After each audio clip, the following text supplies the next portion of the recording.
نحمد و نصلی علی رسولہ الکریم اما بعد۔ رسول اکرم صلی اللہ علیہ وسلم نے فرمایا کہ ایک دور ایسا آئے گا کہ تجھے نئی نئی بات سننے کو ملے گی جو تیرے باپ دادوں نے بھی نہ سنا ہوگا۔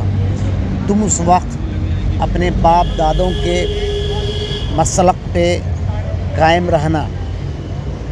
دوستو، وہ دور آ گیا ہے، ہمیں نئی نئی بات سننے کو مل رہی ہے۔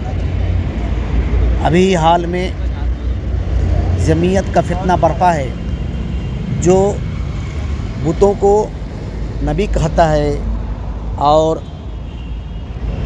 اس کے عمل کو خدا کہتا ہے، بتوں کو اپنا خدا بنا رکھا ہے۔